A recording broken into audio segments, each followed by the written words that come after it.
Hello friends, welcome back to my channel chemical engineering basics. इस series में लगातार हम प्री कमिश्निंग से कमिश्निंग की एक्टिविटीज़ देख रहे हैं, जहाँ पे हमने बेसिक से स्टार्ट किया था कि ग्रीन फील्ड प्रोजेक्ट कैसे डेवलप हो करके एक कंपनी उस यहाँ पे खड़ी होती है। बेसिकली मैं केमिकल कंपनी की बात कर रहा हूँ, केमिकल इंडस्ट्री की बात कर रहा हूँ। तो उसमें कौन कौन से स्टेप्स फॉलो होते हैं, right from erection part, underground commissioning, जैसे पहले हमने स्टार्टिंग में देखा कि हमें कौन कौन से डॉक्यूमेंट की ज़रूरत होती है। उसके बाद हम फिर आए कि हमने कौन कौन से स्टेप्स फॉलो किए इरेक्शन में, जैसे पाइपलाइन इरेक्शन हो गया, सिविल का वर्क हो गया, स्टैटिक इक्विपमेंट्स, रोटरी इक्विपमेंट्स। उसके बाद उनकी integrity testing, mechanical clearances.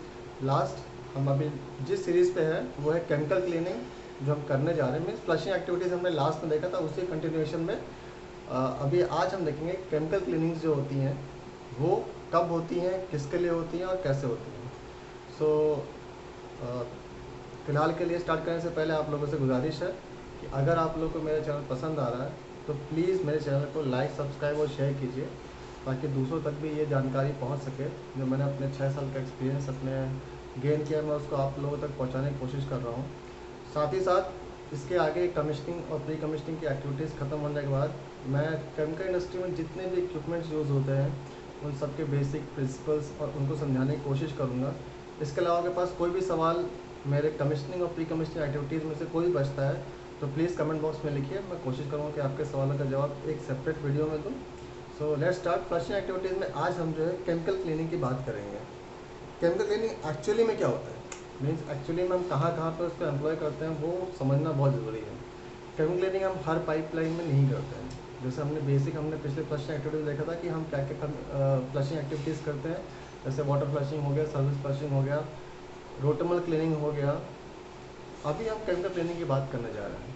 Chemical cleaning सिर्फ उन इक्विपमेंट्स में या फिर पाइपलाइन में करते हैं जहाँ पे कोरोजन की संभावना बहुत ज़्यादा होती है। मीन्स या तो जैसा भी कहते हैं वाटर्स की, जहाँ पे हम वाटर फ्लो करा रहे हैं लगातार, तो ऐसे लाइन्स में हमेशा एक पैसिवेशन की बहुत ज़रूरत होती है कि एक उस पाइपलाइन के अंदर केमिकल क्लीनिंग करने के बाद मीन्स मैक्सिमम उसके अंदर क्लीनिंग पार्ट हो जाए और उसके बाद उसके ऊपर एक पैसिवेशन का लेयर चढ़ा दिया जाता है, ताकि अंदर का कोरोजन नहीं हो। आयरन अंदर का अगर CS का, SS का या MS का, तो उसके अंदर जितना भी आयरन कंटेंट है वो रस्ट नहीं होना चाहिए, ताकि आगे जा कर के हम जब वापस नॉर्मल प्लांट रनिंग करेंगे तो उस टाइम पे हमें ऐसी प्रॉब्लम्स नहीं आना चाहिए। कोरोजन के आपके आयरन कंटेंट्स आ रहे हैं या फिर उसकी लाइफ भी इंक्रीज़ होएगी। कोरोजन नहीं होगा तो लाइफ भी उस इक्विपमेंट की, पाइपलाइन की इंक्रीज़ होएगी।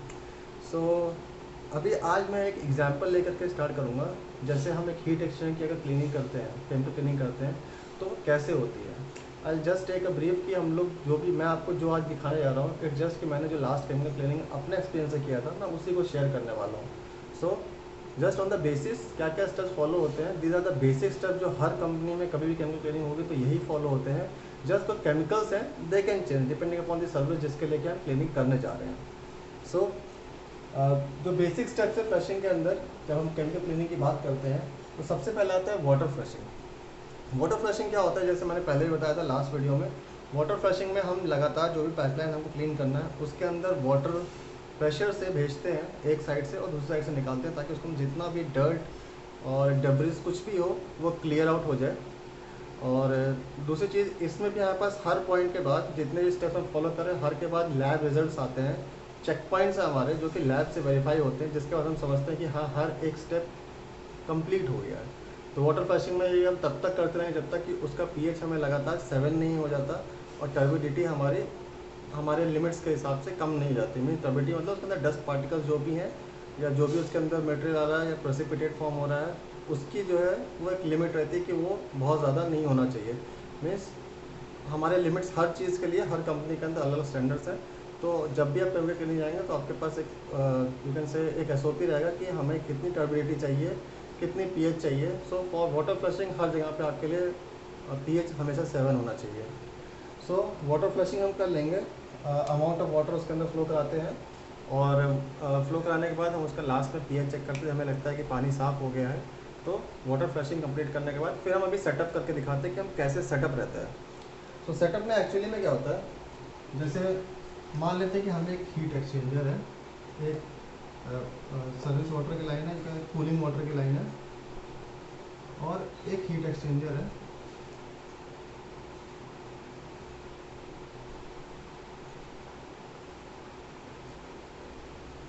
इसके अंदर से फ्लो कर रहा है।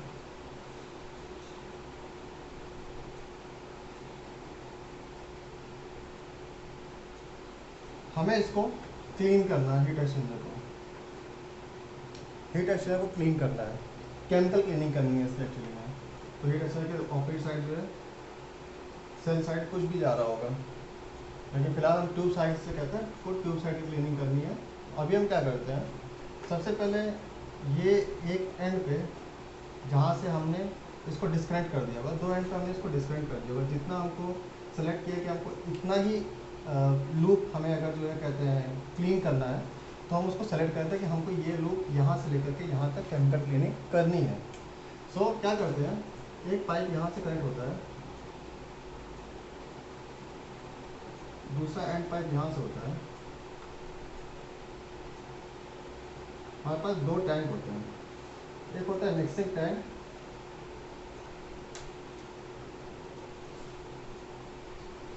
और एक होता है न्यूट्रलाइजेशन टैंक।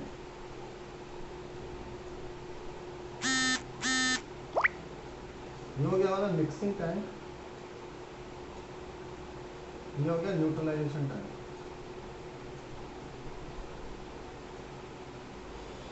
मिक्सिंग टैंक के अंदर क्या करते हैं, हम जो भी केमिकल बनाते हैं, जो भी केमिकल्स ऐड करते हैं, उनकी एक fixed means you can say कि हमको नॉर्मेलिटी कितनी चाहिए उसके अंदर, बाई हम लोग जो भी चीज़ उसके अंदर केमिकल्स ऐड करते हैं वो by percentage of weight add करते हैं। तो वो जो उसका पूरा सोल्यूशन फॉर्म करते हैं, वो सोल्यूशन इसके अंदर बनाएंगे मिक्सिंग टैंक के अंदर। और जब हमारा कोई भी स्टेप कंप्लीट हो जाता है तो उसके बाद इसके अंदर का जो भी हमारे पास सोल्यूशन है उसको न्यूट्रलाइज करते हैं। न्यूट्रलाइजेशन के बाद ही इसको ईटीपी भेजते हैं ट्रीटमेंट के लिए। एफ्लुएंट जो भी इसका फॉर्म होता है वो एफ्लुएंट के लिए जाता है, वो ट्रीटमेंट के लिए ईटीपी चला जाएगा आपका। सो इससे लेकर के इसको ट्रांसफ़र करने के लिए आपका एक पंप होगा जो इसके अंदर ट्रांसफ़र करेगा। यहाँ से आपका जो भी हम सोल्यूशन फॉर्म करेंगे वो सोल्यूशन यहाँ से लेकर के यहाँ से पंप करके इसके अंदर लेकर के आएगा और इसका आउटलेट वापस से इसी टैंक के अंदर आता है। ये बहुत इंपॉर्टेंट है कि हम जहाँ सेंड कर रहे हैं उसको वापस इसी टैंक के अंदर आते हैं, तब तक जब तक कि हमारा साइकिल पूरा नहीं होता, किसी भी स्टेप का साइकिल पूरा नहीं जाता, तब तक हम लगातार इसका एफ्लुएंट जो होगा, इसका जो आउटलेट का जो मटेरियल आ रहा होगा वो वापस इसी मिक्स टैंक के अंदर ही आएगा। ओके, सो इसके बाद जो हम अपना इसको ईटीपी दे देते हैं एफ्लुएंट जैसा भी हमको करना है एज़ पर हमारे स्टैंडर्ड्स कंपनी के। सो अभी क्या करते हैं, पहला हमने वाटर फ्लशिंग कर लिया, वाटर फ्लशिंग को हम डायरेक्टली ड्रेन कर लेते हैं। उसके बाद इसके अंदर जो है हम वाटर ले लेते हैं एज़ पर हमको जितना सोल्यूशन बनाना है। ये जो अमाउंट ऑफ सोल्यूशन बनेगा और ये जो पंप की कैपेसिटी होगी, it will be directly proportional to इस पूरे का वॉल्यूम। मीन्स इससे लेकर के इस टोटल ट्यूब का जो वॉल्यूम होगा उसका ट्वाइस वॉल्यूम का हम इसमें सोल्यूशन बनाएंगे। मीन्स किसी भी तरीके से ये खाली नहीं होना चाहिए और इसके अंदर कहीं भी स्पेस नहीं होना चाहिए। मीन्स अगर हम कह रहे हैं कि लाइन सीधी तो होगी नहीं, कि लाइन कहीं पे भी बेंट होगी, घूम करके आएगी, वापस से जाएगी, कहीं भी आ जाएगी। लाइन का साइज हमने कह दिया, शेप कुछ भी कह दिया, ऐसा है।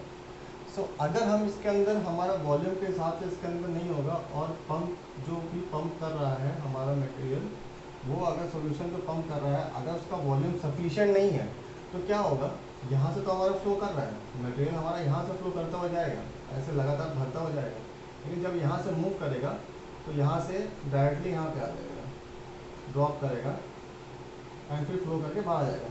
मीन्स आपका ये पोर्शन जो भी इसके टच में आएगा, मीन्स हम कह रहे हैं ये पोर्शन पूरा जहाँ इसके टच में है, ये पोर्शन टच में है, ये टच में है, ये टच में है, ये यहाँ से भी टच में है। सो ये पोर्शन तो आपका क्लीन हो जाएगा, लेकिन आपका जो ये पार्ट है, जो मैं कहूँ ये वाला पार्ट, क्योंकि केमिकल हमारा इसके ऊपर जो है क्लीनिंग नहीं कर पाया, तो ये वाला पोर्शन का ये अंदर और सरफेस ये रह जाएगा। सो एट दी एंड ये रस्ट हो जाएगा। सो हमारा केमिकल क्लीनिंग का कोई फ़ायदा नहीं रह गया। इवन इफ अगर हम जो है कहते हैं कि हमारा कुछ भी सरफेस रह गया है तो केमिकल क्लीनिंग क्लियरली नहीं होगा। इसलिए जो वॉल्यूम हम क्रिएट कर रहे हैं that should be very clear कि वो जो है ऑलमोस्ट इसका ट्वाइस रहना चाहिए जो भी इस टोटल लूप का वॉल्यूम है। सो हमने इसका सोल्यूशन बना लिया, वाटर इसके अंदर ले लिया है। अभी जो डी ग्रीसिंग पार्ट होता है, अब हम बात कर रहे हैं सेकेंड स्टेप पे आते हैं, डी ग्रीसिंग। एक्चुअली में डी ग्रीसिंग क्या होता है? डी ग्रीसिंग का मतलब जितना भी उसके अंदर ग्रीस कंटेंट, ऑयल कंटेंट जो भी रहेगा, जो कि स्लिपरी जो कहते हैं इसके अंदर की आपका ऑयल कंटेंट जिसके अंदर भी रहता है, उस पूरे को रिमूव करना है हमको। सबसे पहले उसके अंदर का जितना भी ऑयल कंटेंट है उस ऑयल कंटेंट को रिमूव करना है। वो ऑयल कंटेंट हमारा डी ग्रीसिंग स्टेप में रिमूव होता है। सो डी ग्रीसिंग में क्या करते हैं, हमने इसे पानी लिया जो हमने एक्चुअली पाइपलाइन में किया था, उसके अंदर हमने सॉल्यूशंस लिए थे, वो caustic soda, soda ash, detergent और सोडियम नाइट्रेट, इनका सॉल्यूशन बनाया था। सो उसमें जो कॉस्टिक सोडा था वो 0.3% जो है बाई वेट था। मैं लिख देता हूँ, कॉस्टिक हमारा जो था वो 0.3% बाई वेट था। सोडा ऐश ये भी 0.3% by wait.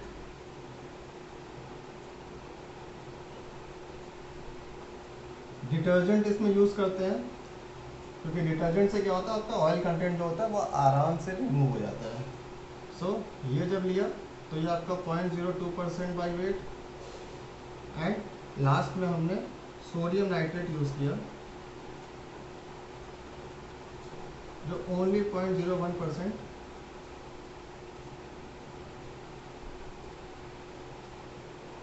By wait use किया। Sodium nitrate is not that much necessary कि हमको इस स्टेप में यूज़ करना है। इट सोली डिपेंड्स कि हम कैसे क्लीनिंग करने वाले हैं। सो क्योंकि सोडियम नाइट्रेट वैसे भी हमारे पास आगे स्टेप में यूज़ होता है, so it's not that much necessary in this step. लेकिन कुछ वेंडर्स करते हैं, कुछ वेंडर्स नहीं करते। जितने भी केमिकल क्लीनिंग के स्पेशल वेंडर्स होते हैं, सो वो उनको पता है कि हमको किस स्टेप में कितना ऐड करना है, कितना नहीं करना है। सो हमने क्या किया, ये हमारा डिग्रीजिंग का पार्ट हो गया जिसके अंदर हम इतनी चीज़ें यूज़ करते हैं, कॉस्टिक सोडा, सोडा है, डिटर्जेंट और सोडियम नाइट्रेट। अब क्या करते हैं, इसका सोल्यूशन फॉर्म हो गया, इस पंप के थ्रू इसको लगातार सर्कुलेशन कराते रहते हैं। सर्कुलेशन होकर के वापस मटेरियल इसमें आता रहेगा। जब एक यूनिफॉर्म सोल्यूशन बन जाता है तो जो इसके अंदर जो सोल्यूशन, जो इसका सोल्यूशन है, जो हमारा आउटलेट में यहाँ से निकल रहा है, आउटलेट में सोल्यूशन आ रहा है, इसमें सबसे पहले तो हम पीएच चेक करते हैं। नेक्स्ट इसके अंदर टर्बिडिटी चेक करते हैं। एंड इसके बाद इसमें oil and grease content check करते हैं। ठीक है, तो जैसे कि हमने इसमें एक्चुअली में caustic soda and sodium nitrate use किया है, इसकी pH should be greater than 10 और इक्वल टू ऑलमोस्ट 12। 10 से 12 के बीच में एक स्टडी हो जाना चाहिए कि हाँ ठीक है 12 पीएच है, so it should always be 12। सो अगर 3-4 हम 2-3 सैंपल्स भेजेंगे, आफ्टर घुमाने के बाद 2 घंटे घुमाने के बाद या 3 घंटे घुमाने के बाद हर 1 घंटे पे लगातार सॉल्यूशन भेजेंगे, और अगर जैसे ही 2 या 3 result are same, result same आ जाते हैं, तो हम कहते हैं कि ठीक है ये वाला स्टेप हमारा डीग्रीसिंग का पूरा हो गया। टर्बिडिटी का हमारा ऑलमोस्ट 24 अराउंड आया था, 24 समवॉट अराउंड 24, और ऑयल एंड ग्रीस अपना 4 to 10% बाई वेट रहता है। सो इतना जब आ गया, कांस्टेंट हो गया, सो वी थॉट कि हाँ अभी हमारा डिग्रीसिंग का स्टेप पूरा हो गया। So these parameter that I am saying कि पीएच इतना होना चाहिए, टर्बिडिटी इतना होना चाहिए, वो हर एक कंपनी के स्टैंडर्ड्स अलग है कि कितना होना चाहिए, और जितने भी वेंडर्स हैं उनके हिसाब से भी कि हम किस लाइन का कर रहे हैं उसकी थिकनेस के हिसाब से दे ऑल्सो नो कि हाँ पीएच कितना किस स्टेप में होना चाहिए। So you will always have an SOP जहाँ से आप देख सकते हैं, रेफर कर सकते हैं कि दीज हमें कितना रिजल्ट चाहिए, वो हर कंपनी का अलग अलग है। इट जस्ट कि वॉट हमने किया था तो हम उसको आपको, मैं वो स्टेप आपको बता रहा हूँ। तो जब हमारा डीग्रीसिंग कंप्लीट हो जाता है, हमारा पीएच कांस्टेंट हो गया, हमारा टर्बिडिटी कांस्टेंट हो गई, हमारा oil and grease content constant हो गया, तो उसके बाद फिर हम नेक्स्ट स्टेप पे आ जाते हैं। नेक्स्ट स्टेप जो होता है वो होता है हमारा एसिड पिकलिंग। एसिड पिकलिंग क्या होता है? एसिड पिकलिंग में क्या करते हैं, जितना भी हमारा फ्री आयरन कंटेंट है, फ्री आयरन कंटेंट किसी भी सरफेस पे, मान लेते हैं ये हमारा पाइप है, इसके इनर सरफेस पे जितना भी आयरन कंटेंट फ्री में है, फ्रीली अवेलेबल है, यह रस्टेड फॉर्म में है, फ्री फॉर्म में या रस्टेड फॉर्म में जितने भी आयरन के आयंस होंगे वो सारे आयंस हमको रिमूव करने हैं फ्री फॉर्म में, ताकि हमारे किसी भी सर्विस के साथ वो यू कैन से मिक्स नहीं हो। मान लेते इसके अंदर पानी डाल रहे हैं और पानी के साथ आपका आयरन कंटेंट आ रहा है, सो अगर वो किसी हमारे सॉल्यूशन में जा रहा है जहाँ पे प्योर वाटर चाहिए हमको किसी सॉल्यूशन को बनाने के लिए, और रिएक्शन में आयरन जाने लगेगा तो रिएक्शन में आपको इफेक्ट करेगा। So we don't want that. तो ऐसे जितनी भी रहेंगे हम इसके अंदर जितना भी आयरन कंटेंट होगा उस आयरन कंटेंट को हमको रिमूव करना है। सो इस आयरन कंटेंट को रिमूव करने के लिए we go into acid pickling. Acid pickling step में जैसे मैंने बताया कि हम आयरन कंटेंट रिमूव करने वाले हैं, इसके अंदर हम जो जो केमिकल्स लेते हैं जो हमने लिया था, that was citric acid,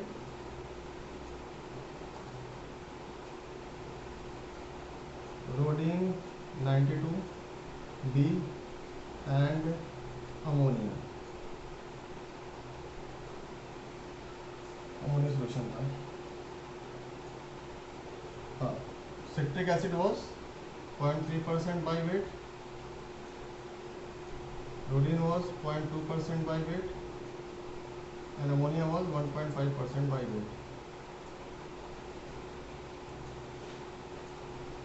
So क्या करते हैं, अब ये सॉल्यूशन जो पहला हमारा सॉल्यूशन कंप्लीट हो गया, इस सॉल्यूशन को हम न्यूट्रिलाइजेशन टैंक में डाल देते हैं। न्यूट्रिलाइजेशन टैंक में डालने के बाद उसको न्यूट्रलाइज करेंगे और फिर एटीपी भेज देंगे। अब यहाँ पे फ्रेश वाटर ले लेंगे, फ्रेश वाटर लेकर के उसके अंदर सिट्रिक एसिड ऐड करेंगे, रोडीन 92B, दिस इज सॉल्यूशन जो आपको मार्केट में अवेलेबल है। एक्चुअल में इसका content I have to see also, क्योंकि हमको सिर्फ इस नाम से पता है that we were using, it could be something other in your own company. And last हमारा अमोनिया सोल्यूशन है जो कि हम इसके अंदर डालेंगे। So overall what we are creating an acidic solution. So इस एसिडिक सोल्यूशन के साथ आपका जितना भी फ्री आयरन कंटेंट होता है वो फ्री आयरन कंटेंट आपका इसके साथ निकल जाता है। जो इसका सोल्यूशन लगातार इसके अंदर, ये सोल्यूशन हमने इसके अंदर ऐड किया बाय वेट, जैसे मैंने बताया 0.3, 0.2 और 1.5% के हिसाब से हमने ऐड कर दिया। अब ये जो यूनिफॉर्म सोल्यूशन बना है इसको हम लगातार इसके थ्रू पास करते रहेंगे अनटिल अनलेस हम फिर लगातार 2-3 घंटे तक इसको लगातार घुमाते रहेंगे। घुमाने के बाद हम इसको वापस से लैब रिजल्ट्स के लिए भेजते हैं। तो लैब रिजल्ट्स में क्या होता है, आपका जो पीएच आता है it should be almost 2 to 3, क्योंकि एसिडिक है। सो ये पीएच आ जाएगा एंड इसमें आयरन कंटेंट चेक करते हैं, फेरस कंटेंट चेक करते हैं। So it should be something around 1300 to 1900 के अराउंड, इस बीच में उनका जैसे अगेन द सेम स्टैंडर्ड्स की बात हो गई कि स्टैंडर्ड्स क्या मेंटेन करना है। So actually what we have to know in this step is कि we have to remove the iron content, free iron content, which is done by using acid solution. So we are using the acid solution of citric acid, rhodine and ammonia. So this solution will overall remove the free iron content on the pipeline, inner pipeline part. Okay? So क्या होगा, इससे अंदर का जितना भी free iron content है वो remove हो जाएगा एंड हमें क्लियर लेयर मिल जाएगी। ऑल्सो ये जो यूनिफॉर्मिटी आ जाएगी आपके आयरन कंटेंट की, ये यानी कि आपका आयरन कंटेंट अभी उसमें से रिमूव हो गया, अभी और आयरन कंटेंट रिमूव नहीं होगा। सो जब हमारा ये 2-3 लैब रिजल्ट्स बराबर आ जाते हैं, सेम हो जाते हैं, means we know that this step is also completed. So after acid pickling is done we do citric rinsing, means एक बार इसको वापस से सिट्रिक एसिड से रिंज कर लेते हैं, उसके अंदर घुमा लेते हैं। अगर कुछ भी मटेरियल बच जाता है so that should also get clear and वो सिट्रिक एसिड इसके अंदर 0.5 to 0.75% बाई वेट ले लेते हैं।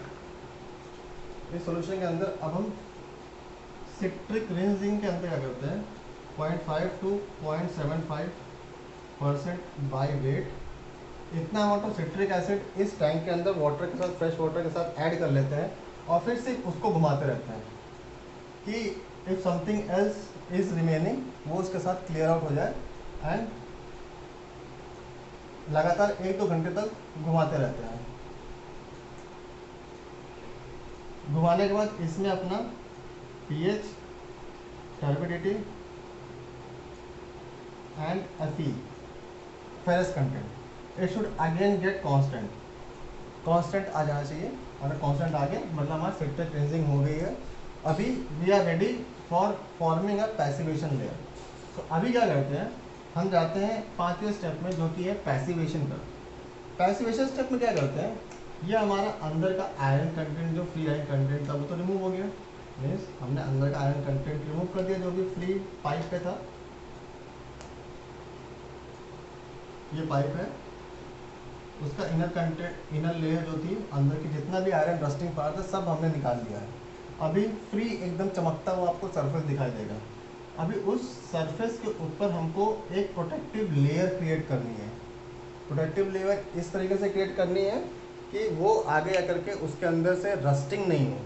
तो रस्टिंग पार्ट को रिमूव करने के लिए हम क्या करेंगे, इसके अंदर प्रोटेक्टिव लेयर फॉर्म करेंगे जो कि हम पैसिवेशन सेक्शन में करते हैं। तो इस पार्ट के लिए जो हमने सिट्रिक एसिड यूज़ किया था, जो सिट्रिक एसिड इसके अंदर पड़ा हुआ था, इस बार इस सिट्रिक क्लेंजिंग कंप्लीट होने के बाद हम इसके अंदर का मटेरियल रिमूव नहीं करेंगे, सॉल्यूशन रिमूव नहीं करते हैं। इसके अंदर हम लगातार अमोनिया ऐड करते हैं। मेन सिट्रिक एसिड इतना ही रहने वाला है 0.5 to 0.75%, और इसके अंदर हम अमोनिया ऐड करते हैं। अमोनिया ऐड करते हैं मतलब अमोनिया ऐड कर देंगे, तब तक ऐड करेंगे जब तक इसका पीएच ऑलमोस्ट अराउंड 10 नहीं आ जाता, बेसिक पूरा नहीं आता, और लगातार ये जो आपका पीएच 10 नहीं अचीव हो जाता है। 10 अचीव जैसे ही आपका पीएच होता है तो हम वापस इसको घुमा चालू करते हैं और इसके अंदर सोडियम नाइट्रेट यूज़ करते हैं। तो सोडियम नाइट्रेट यूज़ करते हैं वो 1% बाई वेट ऑलमोस्ट यूज़ करते हैं। जब ये पूरा कंप्लीट हो जाता है, इस स्टेप में हमारा ये पूरा कंप्लीट हो गया, सॉल्यूशन फॉर्मेशन कंप्लीट हो गया, तो हम इसको लगातार घुमाते रहते हैं अगेन फॉर 2 to 3 घंटे, 3-4 घंटे लगातार घुमाते रहते हैं अनटिल अनलेस जो हमारा आयरन कंटेंट इसके अंदर से आ रहा है। हाँ, एक मिनट, क्या करते हैं, हमारे पास एक और टेस्ट के लिए एक छोटा सा मेटल बार रहता है ऑफ द सेम मटेरियल जो कि यहाँ है, जिससे ये पाइप बना। अगर ये CS का है तो CS का छोटा सा बार लेते हैं और फिर क्या करते हैं, यहाँ पे एक सॉल्यूशन, वो आयरन बार को इस सॉल्यूशन के अंदर ड्रॉप कर देते हैं। When we start this step, उस आयरन को हम क्या करते हैं, इसके अंदर ड्रॉप कर देते हैं। सॉल्यूशन लगातार रन करता रहता है, रन करता रहता है, रन करता रहता है, एंड एट द एंड क्या होता है, इसके ऊपर एक प्रोटेक्टिव लेयर इसके ऊपर भी आ जाती है। सो इस प्रोटेक्टिव लेयर इसको लैब में भेजते हैं और इसके आउटलेट का सैंपल भेजते हैं।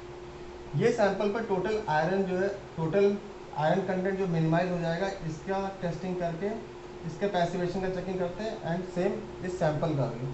सो जब इन दोनों का रिजल्ट ऑलमोस्ट सेम आ जाता है, मीन्स जो लेयर इसके ऊपर फॉर्म हुई है वही ऑलमोस्ट सेम आपका कंटेंट इस सॉल्यूशन से आ रहा है, मीन्स अभी हमारा लास्ट स्टेप जो है पैसिवेशन का वो कंप्लीट हो गया है।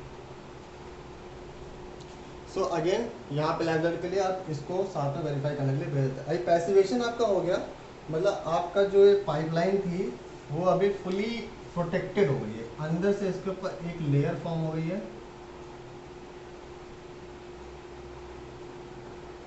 सो अभी जब ये ऑपरेशंस में आएगा तो इसके अंदर रस्टिंग या कोरोजन पार्ट इसके अंदर नहीं होगा। सो इसकी लाइफ हमने इंक्रीज कर दी है और लगातार इसको सर्विस में ले सकते हैं। सो इस तरीके से हमने उसको क्लियर कर लिया है।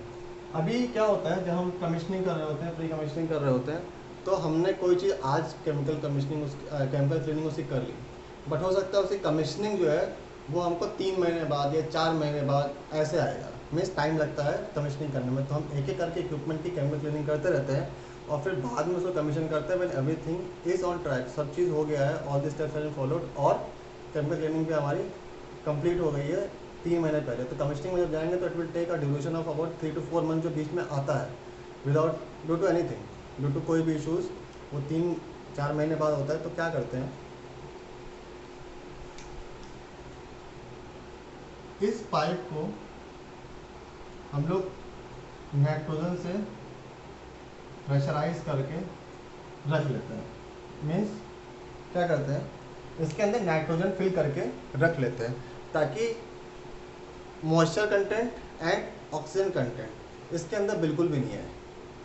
उससे क्या होगा, जब ऑक्सीजन और या मॉइस्चर कंटेंट इसके अंदर नहीं आएगा, so there is no chance of rusting again. Means अगर हमने एक बार केमिकल क्लीनिंग कर ली तो उसको प्रिजर्व करना पड़ता है, and that preservation is done under nitrogen. So इस पाइपलाइन के अंदर ये इस इक्विपमेंट को नाइट्रोजन के अंदर फिल करके कुछ यू कैन से 0.1 0.2 या 0.3 जो है प्रेशर का नाइट्रोजन इसके अंदर फिल कर लेते हैं, या 1 kg तक भी फिल कर सकते हैं, बट मिनिमम 0.5 तक फिल करके फाइनली उसको प्रिजर्व करते हैं until we are going to commissioning. जब कमिश्निंग में फाइनली जा रहे होंगे तब जाके इसका प्रेशर रिलीज करते हैं, और तब उस टाइम पे हम इसके अंदर डायरेक्टली सर्विस ले लेते हैं। सो दैट वाज ऑल कि हम लोग केमिकल क्लीनिंग के अंदर क्या करते हैं। अभी लास्ट हमारा एक स्टेप और रह गया है जो है पिकिंग। उसके लिए मैं लास्ट आपको अगले वीडियो में बताता हूँ कि पिकिंग में हम एक्चुअली में क्या करते हैं। So that was all for now. अगर अभी भी आपके पास केमिकल क्लीनिंग से रिलेटेड कोई भी सवाल है तो प्लीज़ कमेंट बॉक्स में पूछिए, and please share, like and subscribe this channel. इस वीडियो को भी लाइक कीजिए अगर आपको पसंद आया हो। कोई भी सवाल हो तो प्लीज़ पूछिए। Thank you.